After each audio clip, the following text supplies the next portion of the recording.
Next up, acting. How'd you feel about the acting? Acting. Yeah. Well, again, as I said, the chemistry between Sean Connery and Harrison Ford. Again, and usually a lot of the times when you have like if we're talking about other pairs, like you have like if Rush Hour, Jackie Chan, Chris Tucker, Great. or great chemistry, or you have like Tim Robbins and Morgan Freeman and Shawshank Redemption, or you have Doc Brown and Marty McFly. The chemistry between the two of them keeps the movie. I like how you named going. all Spielberg films. Are they all, well, Spielberg helped produce. Yeah. Spielberg helped produce Back to the Future. Well, even like more ensemble casts where you have like Jurassic Park.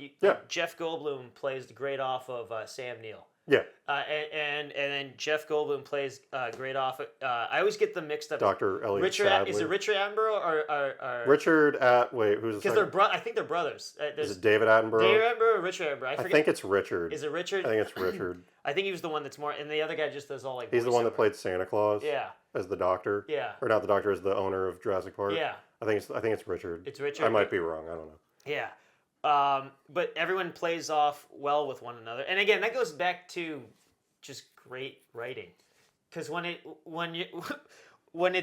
just made it seem effortless. I would think that as I'm not an actor, but if you're reading a script and it just feels like it's flowing, yeah, playing it on the screen it's not effortless because what they're doing is really hard, but it seemed like it came so naturally for everyone that I don't know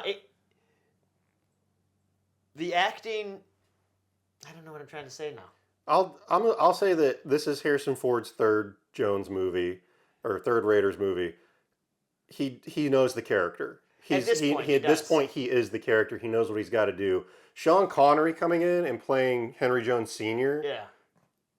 Perfect. Like he plays the weird book smart father who kind of goes on adventures, but like is this well-respected doctorate. Well, and he kind of subverts you because you always view Sean Connery like James Bond or like in Untouchables. He's always the tough guy, or he's always like the macho guy. He's always the one I know what's going on in the room. Do you want to know a fun fact about him? Yeah. He was originally up for the position of Morpheus. Was he really? Yeah. I don't know if it was him or... He didn't want to do it. He said it was too complicated. It was either him or Burt Reynolds.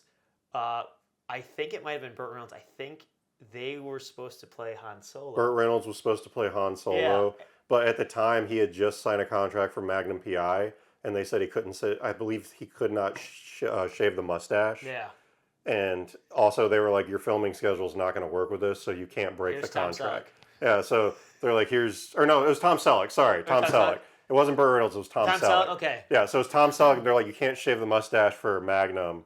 So, and your schedule's not going to work with this, and you already signed like a 7-year contract or something, because at that point, I think Magnum had just started taking off, and they were like, so he came to him and was like, hey, Harrison, can you read lines for me?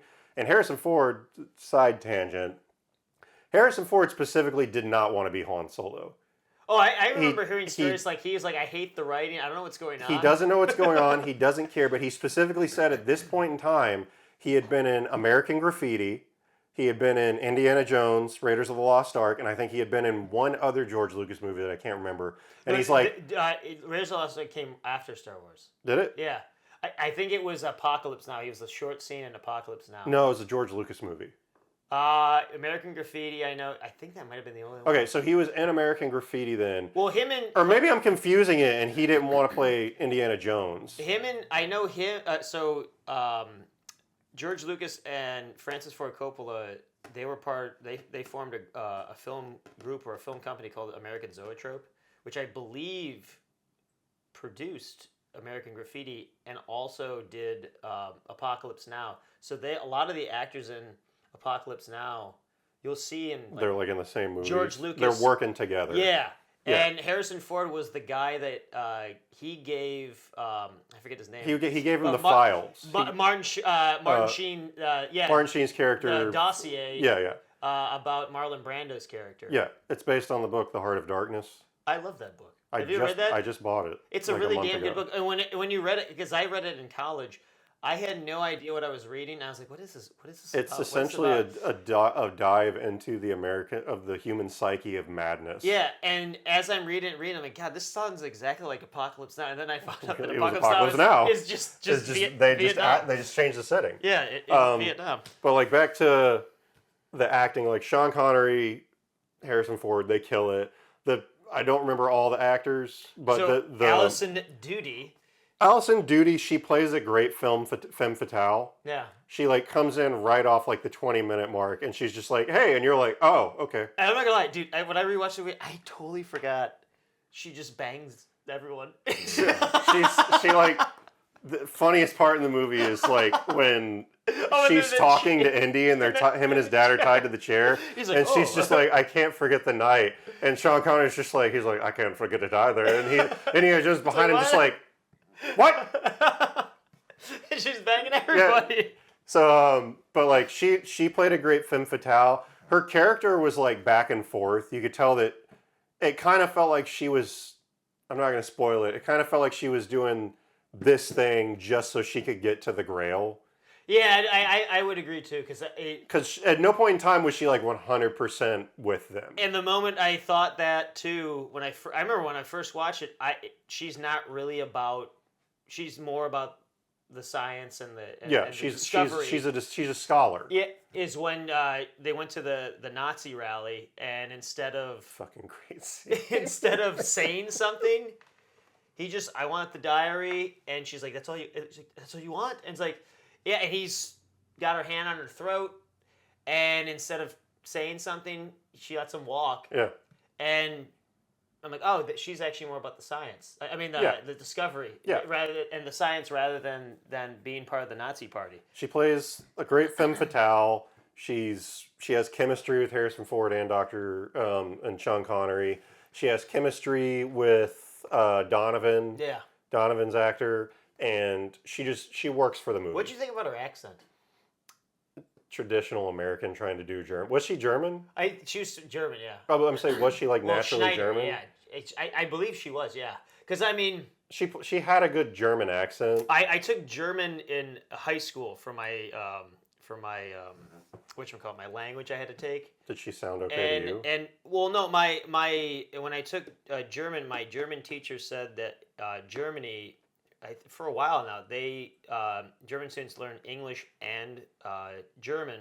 That's actually a lot of cultures around the world require people to learn English as well. Yeah, and I was like, she asked us like why, and I'm like, oh, I don't know. I mean, there's a bunch of reasons, but I think it's because American tourism and a lot of English-speaking countries visit Germany. And because we won. Yeah, and I also I know the language. I don't know if this has anything to do with it, but I know the language of science. This is another random fact that I know that also kind of I guess goes with this.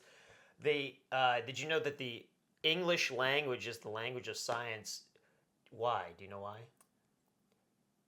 Like it's the language people use describing science. They used it back like in the Renaissance times because like Saxon, like Anglo-Saxon language. A lot of them were getting like excommunicated and like thrown out of the country or what. Yeah. So everyone spoke Latin. That was like considered the high language. Like, oh, we speak Latin. We're better than you. We're better than you.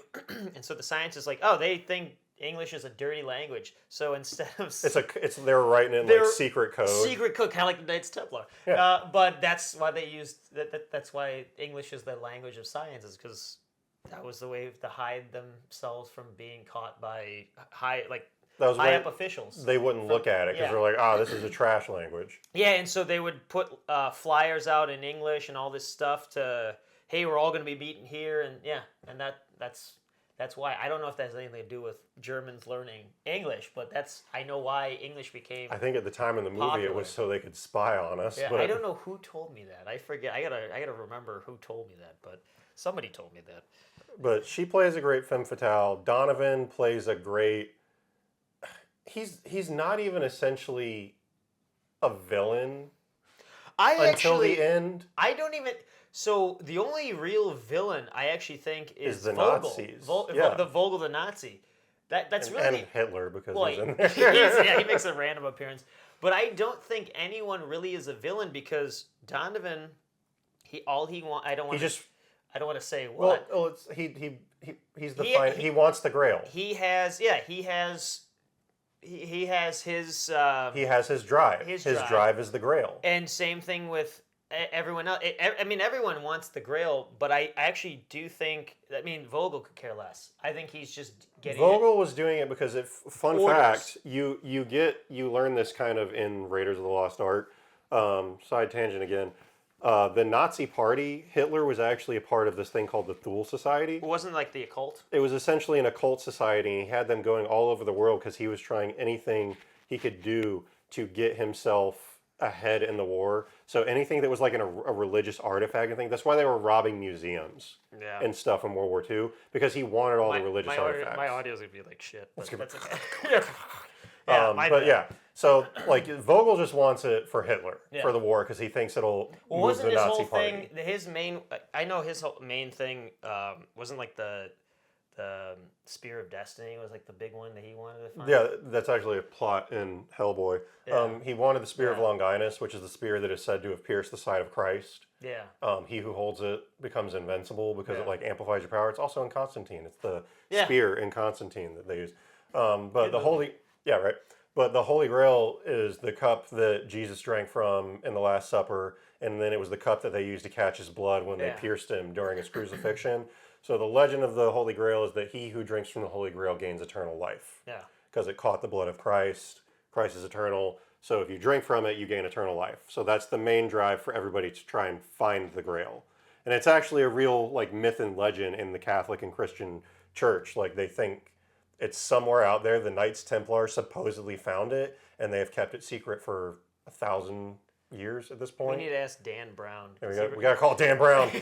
Call Dan Brown. What's the secret, Dan? He knows what the what was the Da Vinci Code? The Da Vinci. Great. I enjoyed the movies. I did too. What was he trying to find again? The Da Vinci Code. The blood of Jesus. Or he was trying to find the Covenant. Not the no, Covenant. it wasn't the Ark of the Covenant. The first Da Vinci Code is the essentially Jesus has a living relative. Well, yeah, but what was what officially were they trying to find? Like, what was the? I forget the word. It was like an Italian word they used it for, or a Latin word they used for or, it. I don't remember. I I read the book too. I don't know. I never read the book. The I just hell watched what the I'm Tom doing. Hanks movie. And then John Rhys Davies on acting. He's Sala. Him and Marcus are like the best comedic acts in the entire movie. It's so strange seeing him as Gimli, as a short little dude, and he's 7. He's like 6'5", 6'8" he's feet the tall. biggest dude in the movie. And again, I love how him and Marcus go on this little like pseudo mini adventure for 5 minutes. Yeah. Well, that's another thing too. That one scene where the German guy comes up, he's like, "Oh yeah, we're carrying your bags," and he's like, "We need to get away." Mr. Bloody. And then they're like, the second the Germans hear him say something about the Grail, they go, "Papers, please," and he's like, "Oh yeah, the paper, he's like, the paper, run!" What? And he's like, "Oh, I just finished reading it. Run!" Punches him in the face, and they run off. Like they worked well together. But John Rhys Davies is in it for maybe like 15 minutes total. He's in Raiders of the Lost Ark. He's in it longer with Raiders. Yeah. Yeah, I do that scene though with the dates. Remember that one? Yeah, Like the monkey. And it's like bad dates. That's such a great scene in that Watch movie. all the Indiana Jones movies if you can. If you haven't, the first 3. The crazy people that haven't seen it yet. And that's what this podcast is for: is to recommend movies that people haven't seen. So make the if you can. The original 3 Indiana Jones 1980s trilogy of Raiders of the Lost Ark, Temple of Doom, and The Last Crusade. Yeah.